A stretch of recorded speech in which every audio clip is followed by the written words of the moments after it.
RPP presenta Letras en el Tiempo. Un acercamiento al autor y su obra en la historia. Gracias a Pontificia Universidad Católica del Perú. Bienvenida a la cultura. Bienvenidos todos.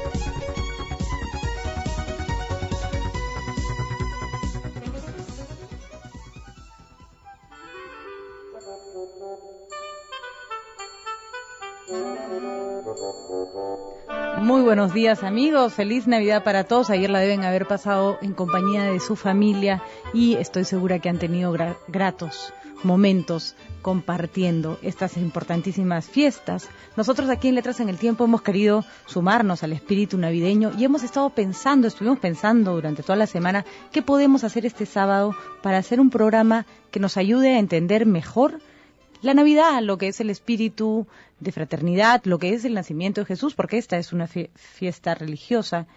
Y se nos ocurrió que tal vez este programa que está dedicado a los libros tenía que dedicarle una edición especial al libro más importante del mundo, al libro más leído del mundo, al libro que ha tenido más influencia probablemente en la historia de la humanidad, y es precisamente la Biblia. Y por eso hemos invitado a Roberto Miranda, que nos encanta tenerlo acá porque ya es amigo de esta casa y con quien hemos hablado varias veces, porque él es director ejecutivo de la Sociedad Bíblica Peruana. Roberto, ¿cómo estás? Y ustedes hacen una gran labor por difundir la lectura de la Biblia. Muy buenos días, Patricia, un gusto tremendo estar en Letras en el Tiempo y realmente para dar un homenaje a estas sagradas escrituras en esta época en la que justamente quisiéramos desentrañar el verdadero significado de esta fecha, de la Navidad. Es curioso porque la Biblia siempre está de pronto percibida como un libro religioso que solo se lee en la misa, al que solo escuchamos al Padre referirse a los evangelios, y sin embargo yo siempre he pensado que si me tuviera que ir a una isla desierta y me dijeran qué libro te quieres llevar, me llevaría la Biblia, porque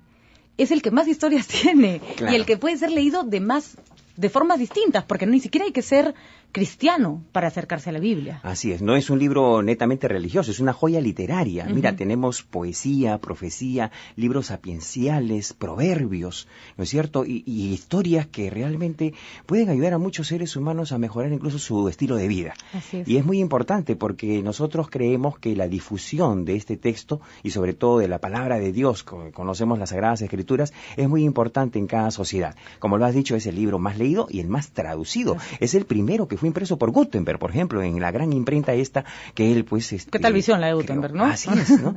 Su primer libro, la Biblia. Y ahora resulta que también la Biblia la tenemos hasta en el celular. Yo porto un celular en la cual tenemos ahí el texto íntegro de la palabra de Dios. Imagínate, creo que es importante saber que es el libro más difundido. Además, yo siempre he pensado que ahora que están tan de moda los libros de autoayuda, vamos a ser sinceros, el libro más sólido y más importante de autoayuda en el que tenemos en el mundo es la Biblia. Así es, el apóstol San Pablo en sus epístolas a Filipenses, a Colosenses, a cada pueblo griego y a los judíos helénicos les da consejos prácticos. Por ejemplo, este caso que ahora estamos viendo del amigo elegido, eso se debe porque no hay un dominio propio. Y el apóstol Pablo habla justamente acerca del dominio propio, cómo cada quien debe tener temperancia, ¿no es cierto? Cómo cada quien debe dominar su propio cuerpo y sus instintos, por ejemplo. Y a mí lo que me gusta mucho es que, bueno, en el Nuevo Testamento tenemos básicamente la historia de la vida de Jesús, que sigue siendo pues un personaje, repito, más allá de las filiaciones religiosas, absoluta y completamente admirable y guía en lo que se refiere a nuestra vida. Y el Antiguo Testamento, que tiene además no solo la historia del pueblo católico, sino la historia del pueblo judío y la historia de muchos otros pueblos que siguen existiendo en el mundo y de los que podemos saber sus orígenes y muchísimas cosas más. O sea, es también un libro histórico, ¿no? Así es, a veces nos preguntamos qué pasa en el Medio Oriente, ¿no es cierto? ¿Qué pasa entre los árabes y los judíos? Y vemos pues que en la historia de Abraham la posibilidad de tener un hijo era remota y por consiguiente Dios había prometido al hijo, digamos, que él en su ancianidad iba a tener, y este era el prometido Isaac. Pero se adelantó un poco él a esta profecía y entonces tuvo a Ismael. Y la Biblia nos dice que estos dos pueblos y estos dos hermanos siempre iban a contender, ¿no? Y estamos hablando de los árabes y de los judíos, justamente, ¿no? Entonces, bueno, sí, hay varias explicaciones de todas estas cosas que han pasado en el mundo. Yo les recomiendo a todos nuestros oyentes, vuelvan a la Biblia, revisen la Biblia, escojan su paraje principal en la Biblia. Yo he sido lectora muy curiosa de la Biblia. La Biblia siempre me ha despertado mucha curiosidad y he encontrado pasajes realmente maravillosos. Los Salmos son textos realmente lindísimos. Bueno, el Cantar de los Cantares es una obra poética maravillosa. Y una cosa de la que siempre causa preocupación es cómo acercar la Biblia a los niños. ¿No es cierto? Este libro lleno de letras y sin dibujos, como normalmente lo conocemos, grandote y gordo además, es casi la fórmula perfecta para ahuyentar a los niños. Claro. Y además hay esta mala, para mí, educación religiosa que ha acercado mucho la religión a la sanción, al pecado, a lo malo, cuando la Biblia está llena de historias positivas, no de historias de sanción y de castigo. Ustedes tienen, les voy a confesar acá a todos nuestros oyentes, una cantidad de productos para acercar la Biblia a los niños que es realmente impresionante y que creo que todos deberíamos conocer. Cuéntanos un poco, Roberto, cómo pueden hacer los padres para ofrecerles a sus hijos una lectura de la Biblia más amena. Claro, si vamos a lo que significa ahora el mercado actual, los periódicos y también los libros y las revistas han cambiado de formato. La Biblia ya no es este libro de pasta negra, de filo dorado, en la que solamente se encuentra en determinados lugares sacros. La Biblia ahora se encuentra en diferentes formatos. Tenemos formatos para niños con rompecabezas, tenemos CD-ROMs. Llenos de dibujos, acá los tengo en mis manos. Tenemos la posibilidad de que ellos puedan interactuar. Lo que queremos es, en la sociedad bíblica peruana, que el niño interactúe con la palabra de Dios. ¿Qué significa esto? Por ejemplo, acá tenemos un libro en el cual el niño no solamente puede leer la historia o que se la lean, sino también puede pegar una figurita, colorearla y llenar incluso hasta párrafos o información que es requerida en estos textos. Además, a oyentes les cuento, queridos amigos, que el lenguaje utilizado en estas Biblias infantiles es acorde a un niño. Porque en la Biblia, hay que decirlo, está escrita pues no para niños, entonces los niños pueden encontrar palabras, términos y fraseos muy complejos. Pero acá les leo un pedacito, ¿no? La gente del mundo se volvió muy mala. Entonces Dios le dijo a Noé que hiciera un gran barco y pusieran en él animales de toda clase para que pudieran salvarse del diluvio. Llovió y llovió, pero cuando todo el agua desapareció, Dios creó un arco iris y le prometió a Noé que nunca más iba a destruir la tierra. O sea, en realidad es una historia mucho más compleja, resuelta en frases simples y en lenguaje sencillo para niños. Claro, ya no se utiliza la palabra la maldad de los hombres o el arca, ¿no es cierto? Sino lo bueno, lo malo y simplemente el barco. Y creo que es importante porque nosotros estamos viendo que incluso en las películas para niños que se están presentando a través de los cines, se está tratando de adaptar incluso hasta el lenguaje, que sea latinoamericano, porque nunca a Jesucristo lo escuchamos decir de ciertos digo, porque imagínate, esa énfasis en el idioma español del siglo XVI realmente hasta les puede causar a algunas personas cierta pereza en la lectura, porque no va al grano, como dices, ahora la gente quiere leer las cosas mucho más sencillamente con el lenguaje que ahora se habla. Así es, vamos a ir a una pausa y luego regresamos con Roberto Miranda, como les decía, director ejecutivo de la Sociedad Bíblica Peruana, para seguir comentando estos productos que están magníficos y que ustedes pueden adquirir en estas fechas, porque la Navidad no solo es 25 de diciembre, tenemos todavía espíritu navideño durante todo este mes y parte del próximo. Y también para que nos recomiende qué pasajes de la Biblia son buenos leer en esta época de fin de año. Vamos a una pausa y volvemos.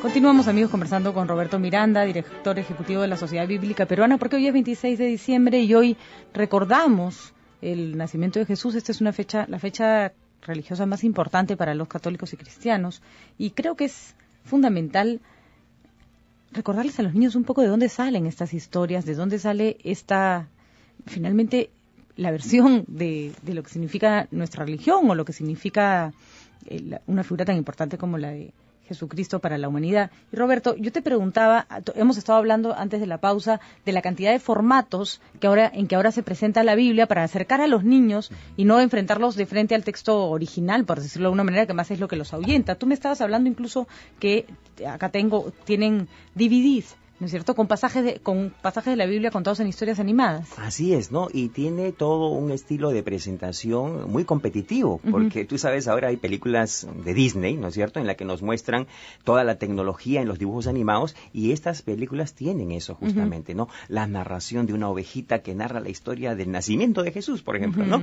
O las narraciones de personajes que estuvieron en esa época, pero que ahora se encuentran transformados al hombre moderno. Entonces esto llega mucho más fácilmente a nuestros niños y de esa manera es más didáctico para ellos. Y sobre todo que son historias que no solamente quedan en historia, sino tienen una lección.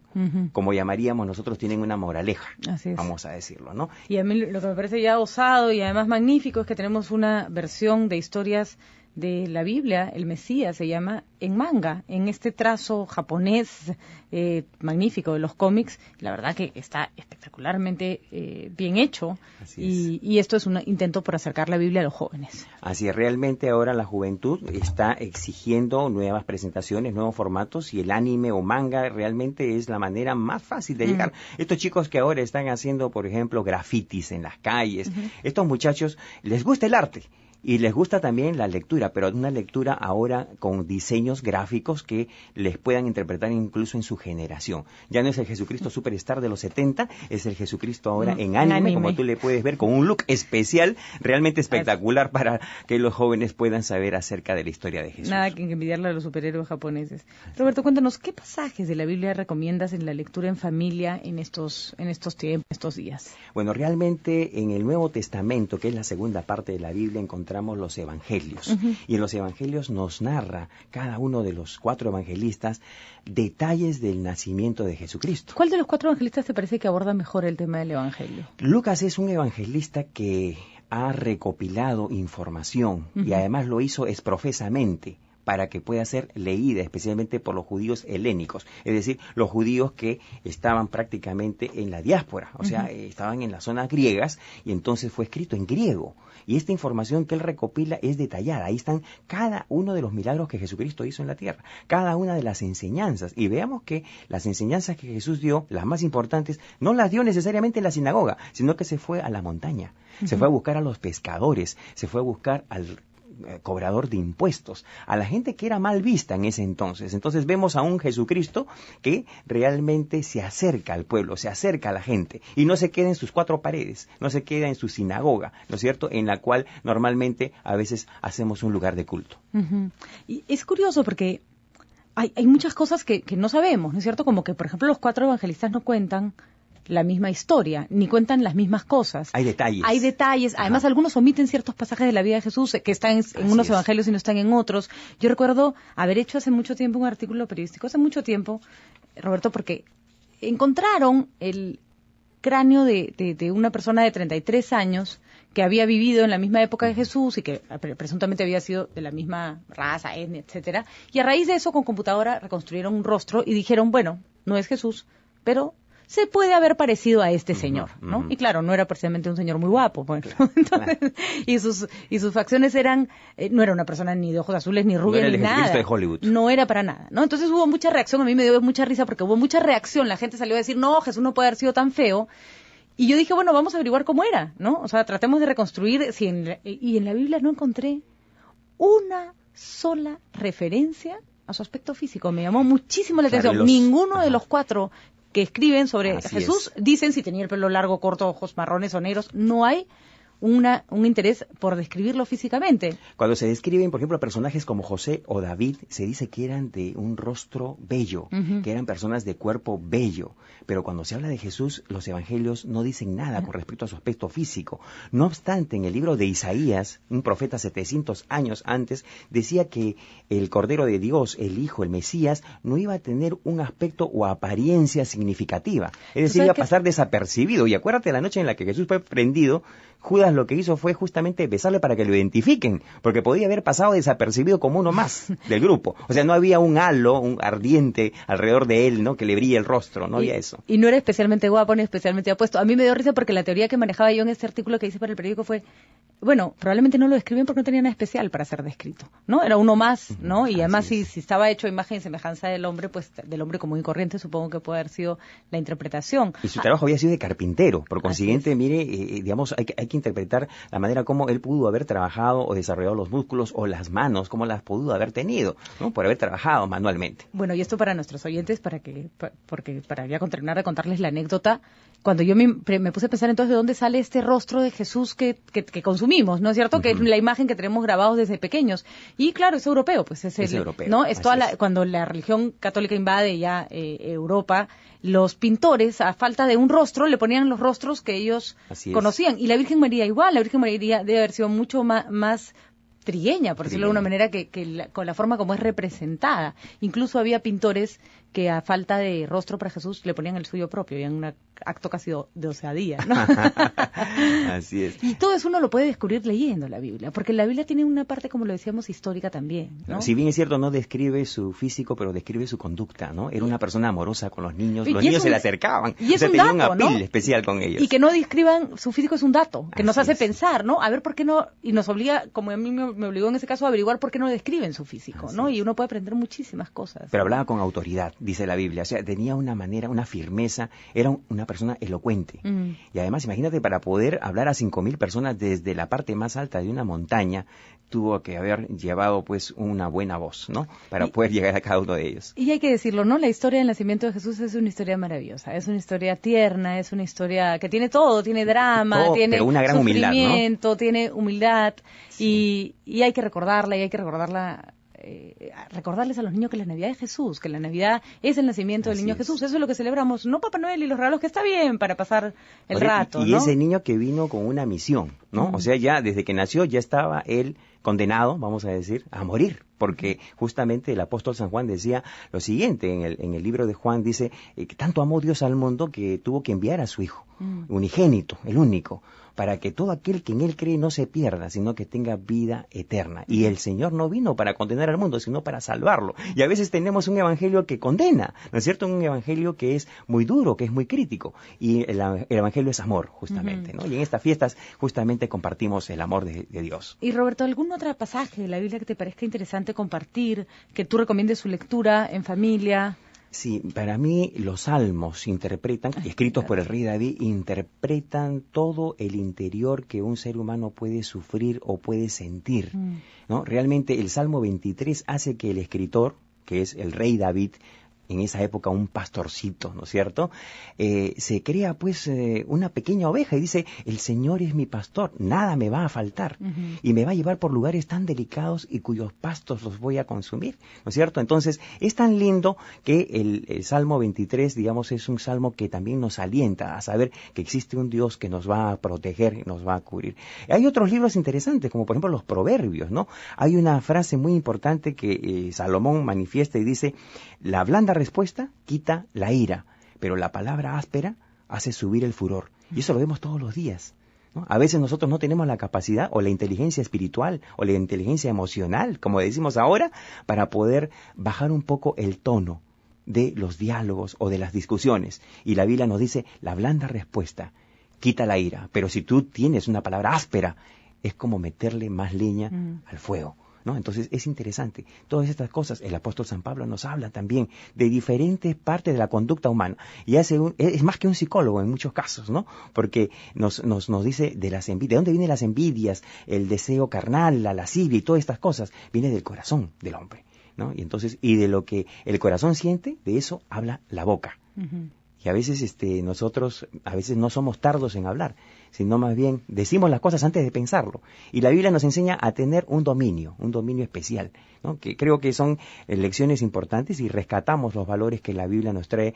La Sociedad Bíblica Peruana actualmente está empeñada en una campaña es Lea la Biblia, rescatando los valores de la sociedad, y estamos utilizando íconos referentes de la sociedad en el deporte, en el arte, en la cultura, para que puedan llegar mucho más fácil a nuestra gente. Eso está muy bien, Roberto. Así Yo creo es. que además esta apuesta por facilitarle las cosas a los niños, por hacer que la Biblia no sea un texto árido, tiene muchísimo valor. Roberto, si alguien quisiera conseguir estas Biblias para niños, estas Biblias para jóvenes y todo el material que ustedes ofrecen, ¿dónde los encuentran? Sí, nosotros estamos ubicados en la sede central de la Casa de la Biblia, Sociedad Bíblica Peruana, en la avenida Petituars 991, esquina con Alejandro Tirado, en Santa Beatriz, en el centro de Lima. Ahora tenemos casas de la Biblia en todas las localidades y departamentos del Perú. Ya estamos teniendo 54 casas de la Biblia y somos la librería temática que más expansión ha tenido en estos últimos años. Muy bien, felicitaciones, Roberto. Un gran año Gracias. para ustedes. Que la Biblia se lea mucho más en el 2010 y gracias por estar acá. A nombre de la Sociedad Bíblica, un saludo especial a Letras en el Tiempo y una felicitación a la señorita Patricia del Río por su excelente dirección en este programa. Gracias, Roberto. Muchas gracias y esperemos tenerlos de vuelta pronto. Bueno, nosotros se nos acaba es lo que viene a ser el último programa de este año, porque el siguiente ya vamos a estar en el 2010. Así que decirles que ha sido un gusto estar todos los sábados comentando sobre nuestra literatura, sobre las grandes obras de la literatura universal, y nosotros aprovecharemos también este espacio de Letras en el Tiempo para seguir conversando con nuestros escritores, nuestros autores, las personas preocupadas por la lectura de distintos libros en nuestro país.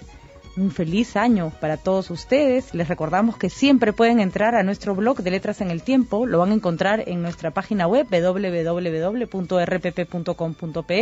Los dejamos escuchando Viaje al Centro de la Tierra de Julio Verne, una magnífica novela que tiene mucho de suspenso, mucho de aventura. Y mañana, El jugador de Fedor Dostoyevsky, la historia de una adicción. Nos vemos el próximo sábado. Muchas gracias. RPP presentó Letras en el Tiempo. Un acercamiento al autor y su obra en la historia. Gracias a Pontificia Universidad Católica del Perú. Bienvenida a la cultura. Bienvenidos todos.